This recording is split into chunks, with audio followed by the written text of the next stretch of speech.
Joining us next, let's get right to it again. Pat Dixon, he is a special election candidate for Texas Senate District 14. Pat, welcome to LPTV, an hour with the candidates. Well, Pat, I really want to thank you for this opportunity. I really want to thank you and Dan for doing this because, of course, in this environment, for candidates like us to get any exposure, people aren't answering the door if you knock, right?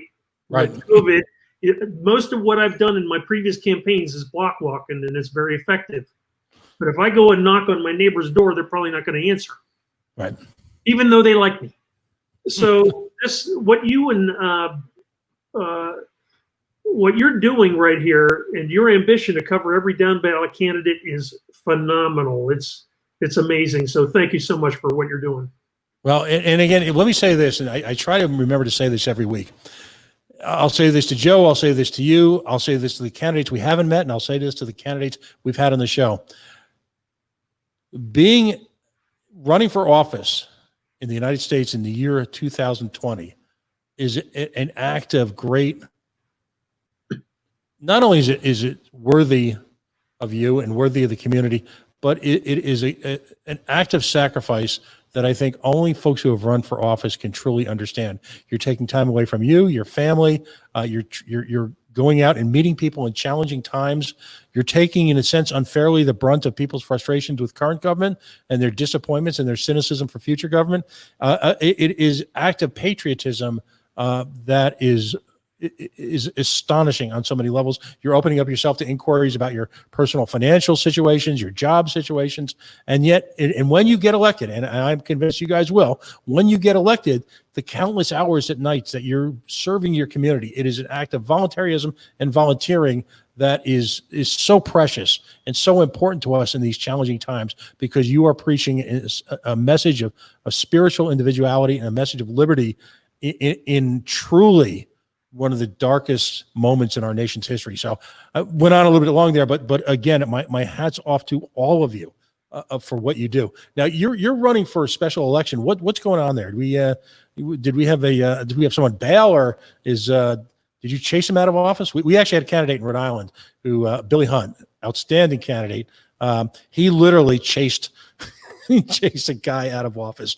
So it was so embarrassing that the gentleman was never sworn in and then had to go to a special election. But what's going on in Texas District 14? Well, in our case, the current senator is Kirk Watson, a Democrat, and he got a better offer. He thought he could make more money doing some other stuff, like I think he's going to work for a lobbying firm or something like that. Oh my! So he decided, hey guys, I'm going to jump out of here before the general election. And so the governor had to call a special election, but of course COVID happened. So it had to be scheduled. So the date for that special election is July 14th. Wow. And there are 6 candidates on the ballot. There are 2 Democrats, 2 Republicans, an independent, and me, the libertarian. Right. Has much play, and I want to focus more on you, but just one last question about that. Has much play been made about the cost to the people of Texas to run a campaign for an office that he had, not through illness or tragedy or COVID or some thoroughly understandable means, but here's a gentleman who is just self-serving, who sees an opportunity and he took it, and now leaving, couldn't even wait a few more months, and leaving you guys in the lurch. Any reflection on the cost of that? Well, when you first said cost, particularly to libertarians, when we hear the term cost of election, it really impacts us in Texas, because the last legislative session, the legislature decided to impose a punitive tax on libertarian candidates. So there's this misunderstanding in the state of Texas. Hey, libertarians get to run on the ballot without having to spend any money, and Republicans and Democrats, they have to spend. What they spend is a filing fee that is used to cover the cost of their own nomination. So the Republicans and Democrats have a primary. They have all the voters come out and vote on who should be the nominee for state senate or whatever office. The Libertarian Party pays 100% of the cost of our nomination process. But because we don't pay the state any money, we cover that cost ourselves. Democrats and Republicans said, well, that's unfair. So we're going to make libertarians pay money to the state and still cover 100% of their own nomination process. Right. And when I filed for this office, I did have to pay a filing fee. So when we think about the cost of elections in Texas, yes, there's cost when you have special elections, when you have runoff elections. I am a strong supporter of approval voting, which I think would handle a lot of that. But there's these other costs that only impact libertarian candidates. And that's just bogus. There's, I believe, a lawsuit that I hope at some point gets heard, and I hope we win. Absolutely. Yeah, we're just swimming in the dough here as a grassroots effort nationally. And with all of the advantages the with the Democratic and Republican parties have at using their current elected office for fundraising. And then just, again, stepping gleefully into highly compensated positions using the connections they made on the taxpayer dime.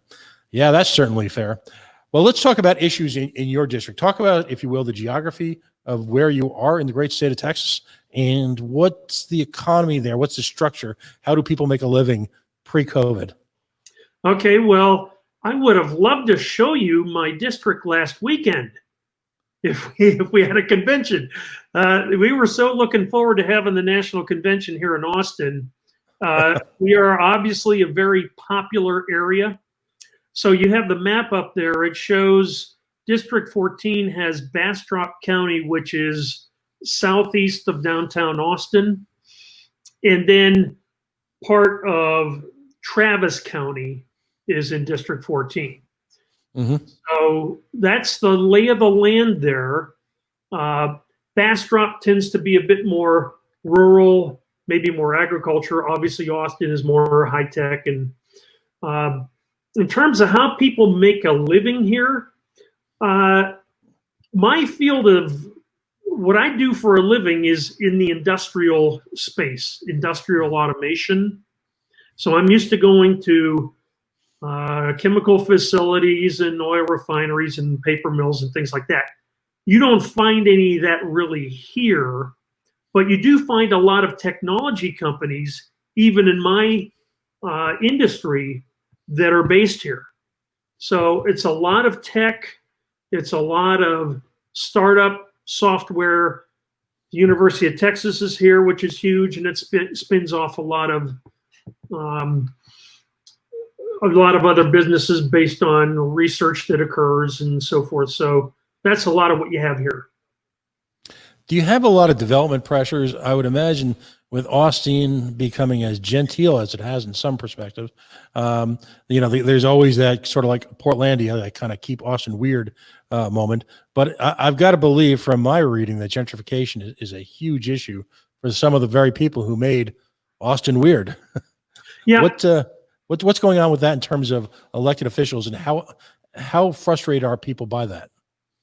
Well, there's a lot of frustration. So I served 2 terms as a city council member in Lago Vista, Texas, which is outside the city. So I'm kind of on the far western edge of that district you just showed. So it gets into the hill country and it's not as urban. But certainly East Austin is where gentrification is a hot topic. But if you look at the region generally, as I mentioned, Central Texas is extremely attractive. A lot of people in businesses are relocating here. We've heard about Joe Rogan and Elon Musk and all these people saying, maybe I'll move to Austin. So Austin is extremely popular.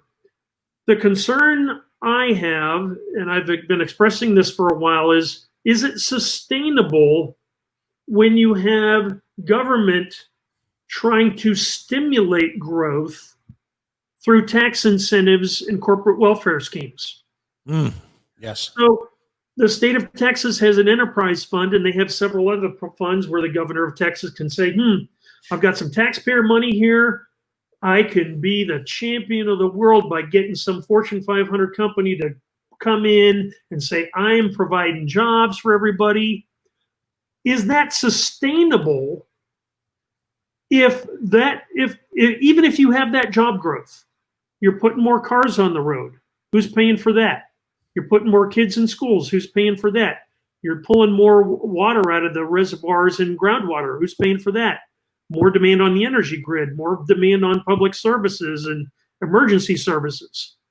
So if the result is we attracted large corporations that grew our region, but it put more tax burden on people like me, is that sustainable?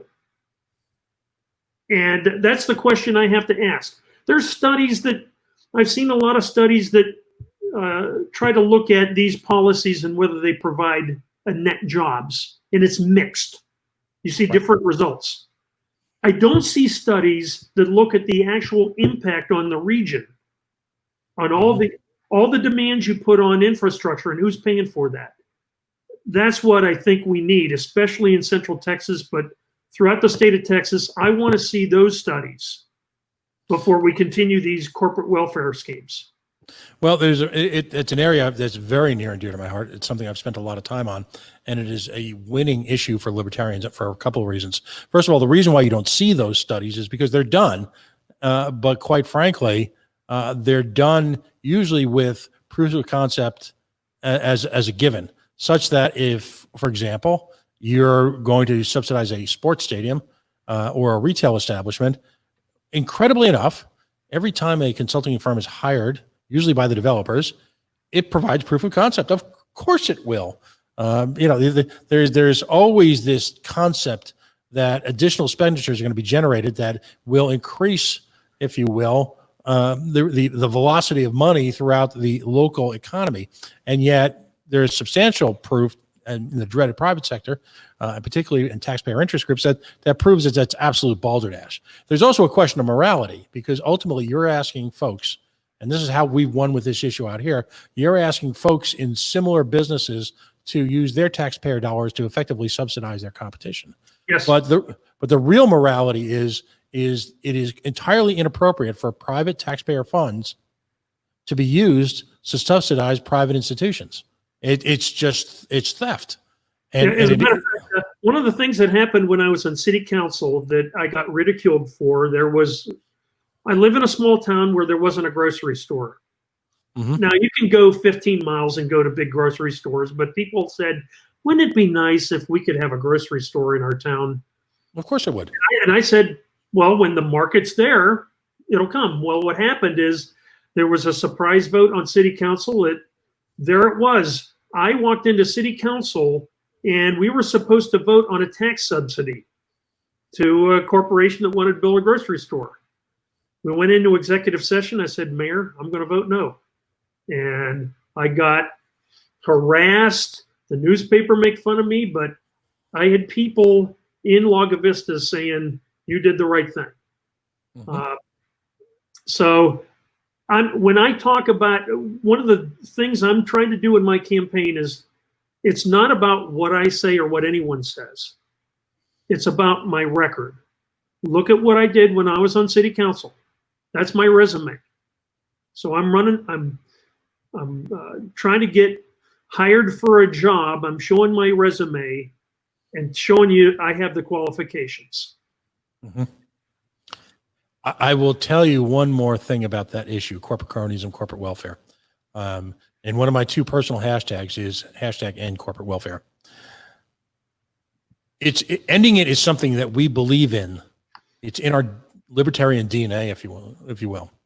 But it also accomplishes a very important task.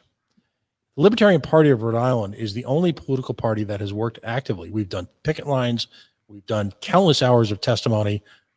We've spent hours on radio and TV, on talk radio and political TV, fighting this. It has given us great visibility, which is important. But more importantly, it inoculates us from any accusations of being corporatists. There is no one in the state of Rhode Island who will say, oh, those Koch brother loving libertarians who only support corporations. You'd be laughed out of town. Yeah. And as a matter of fact, go ahead, buddy. I'm sorry. I am not a Trump fan by any means, but I have to say that when I listen to Steve Bannon, the point he makes about how the middle class has been cut out, and a lot of that, I think, resonates with a lot of people, and especially in the context of corporate welfare, when you see who's getting the real benefit out of the economy. I think there's a lot that can resonate there. So we're not put in this conservative class of, hey, we're big business. What we're for is free market. Right. The free market it must be kept sacred. The true free market, not what some folks interpret as their free market. You know, I listen to here, and I'm wondering if this is happening in Texas too. There is an issue now with employment here in Rhode Island where a lot of folks don't want to return to work because they're getting their regular unemployment. Plus they're getting that, as we say, the $600 kiss in the mail, you know, and folks in the neocon, the conservative business community are losing their minds over this because we need you to come back to work. We've got one local group here that actually advertises with a little jingle that says, Rhode Island needs you. Well, my question, and I understand where they're coming from. I don't necessarily agree with 100% of it, but I understand. But my question is, where is that same ferocity when it comes to the billions, literally the trillions that we've given to large corporations who were making record profits 2 weeks before COVID and were led to believe 3 weeks into it that they have been brought to their collective knees? When are they going to return that money? When are they? The hypocrisy and the right of center when it comes to corporate welfare is stunning, because I bet you this is a term you heard while you were being made sport of. That's the way things are done. Pat, under your leadership, is that the way things are going to be done? No, that's not the way things are going to be done. The way things are going to be done, if I'm in the Texas Senate, what I am going to do is deliberate with other. Look, I'm not going to walk in there and, hey, I'm here and everybody do things my way. That didn't happen on city council either. I didn't walk in there saying everyone has to listen to me now. You got to work with other people and find common ground. So I am not going to profess that if I'm elected to the Senate, I will be able to create libertarian utopia. What I'm going to do is look for those common ground issues. I think this is one of them, and I think it will be increasingly obvious as we go forward and look at sustainability issues and have to ask who's paying for all this. Mm-hmm.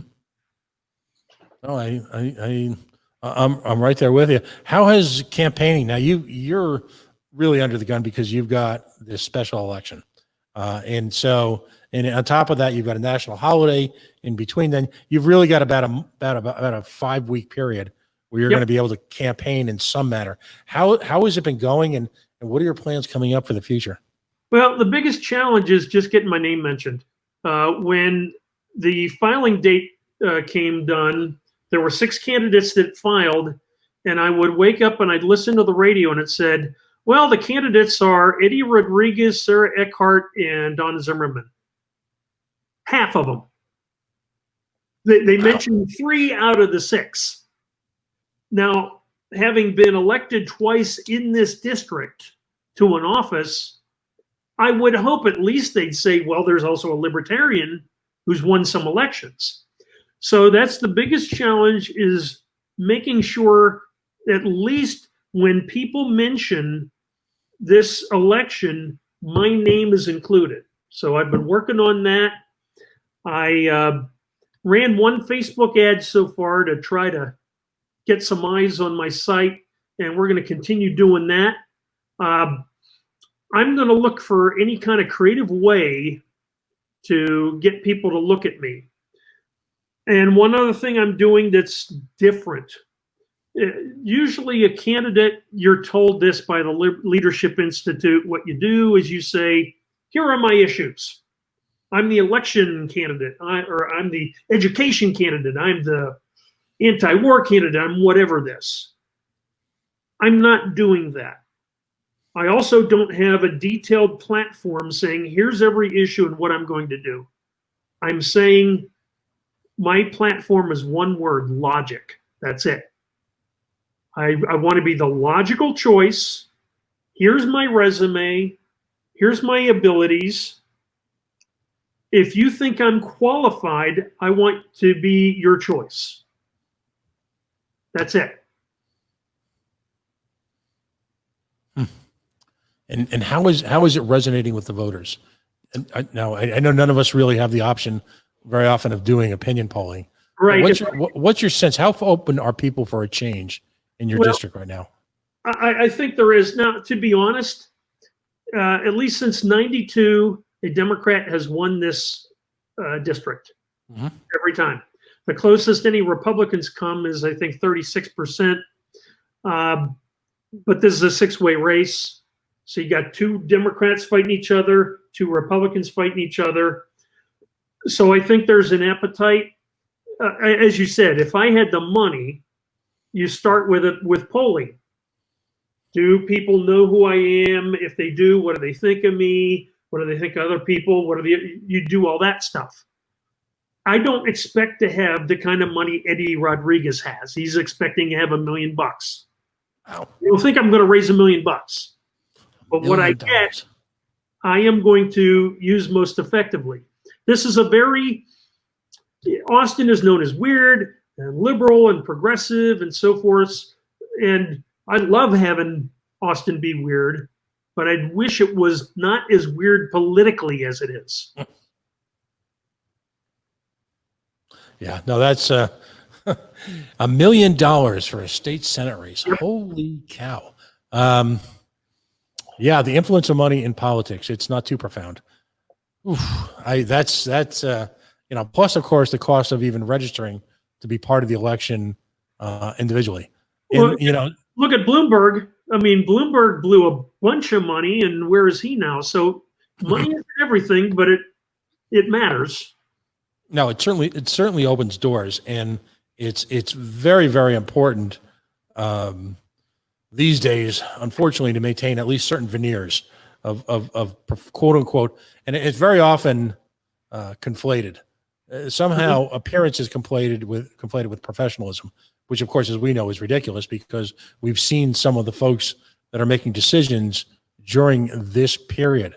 And by the way, and of course, I've got to ask you, what is the sense of folks in Texas 14 with the state's reaction to COVID?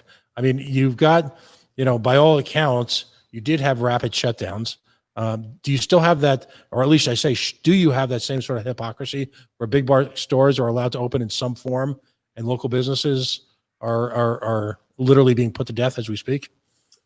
Well, I think in Texas, we're probably more open than a lot of other states. I know there's been some rallies, but we haven't had people like in Michigan show up at the State House and have those kinds of protests. Obviously, there's a difference between how the state handles things and how things are handled locally. In Austin, the South by Southwest Festival, which is this huge thing that happens every March, it was shut down. Okay. Right. And I think instinctively, the city government in Austin is being a bit more conservative on this issue than Governor Abbott at the state level. Of course, we wanted to have the state convention or the national convention here, and that didn't happen. So I don't think there's as much tension as I've seen elsewhere in the United States. But one of my opponents, Don Zimmerman, who's actually a friend of mine, I know Don's very well. He's running on the platform Open Texas to use this opportunity with COVID to say, let's just open everything. So he's going to run with that. We'll see how he does. Okay. Well, this is, as we mentioned earlier, what we call a shameless self-promotion. Let's go over the websites. And again, we understand that these are difficult times economically. Clearly, a lot of families have become devastated. They're underemployed or they're unemployed as a result of COVID. We understand too that in the libertarian world, so many of us are running for office, and our support structure is stretched so thin by so many generous libertarians and their friends and families. But should folks have an opportunity to donate to you or are interested more in inquiring about your race, where can folks find you on the web? The website is logic14.org. LOGIC, the number 14.org. And I want to explain how I came up with that website. As I said before, I'm running a campaign that's different. I've won 2 elections. This is my 5th time running for office, and I'm trying something different this time. Like I said, I'm not going to make promises like other people do to special interest groups. Hey, do this for us, and we'll give our 100,000 members their support and so forth. I'm not doing that. I'm not doing a detailed and flexible platform. I'm just saying, look, I've been in office. If you like what you saw, and if you want someone who's going into the state legislature, especially when we have issues like redistricting, which can't go anywhere with Democrats and Republicans. You're going to need somebody outside those 2 parties if you want to do anything about redistricting that makes sense. So that's what I'm offering. My website, logic14.org. If you go there, you won't see a detailed platform, but what you will see are questions. When people ask me questions, when I have organizations ask me, where do you stand on these issues? I will answer them. Those answers are there right now. So that's how people can evaluate me, and I'm hoping that you see the opportunity with 6 people on the ballot, the Libertarian could make an impact here. Absolutely. Well, again, thank you so much for joining us tonight. And also, again, thank you for taking part of your life, literally carving out part of your life and bringing your family and putting yourself on the line for liberty. This is the first real battle of liberty, and the election poll and the polling houses and the high school gyms and wherever people go to vote. The personal sacrifice is great. And sometimes the rewards are few, and then you get elected. And as you've known as an elected official, the amount of time that you're asked to sacrifice. So we thank you for your consistent application of libertarian principles in this sort of real world environment that can be so challenging.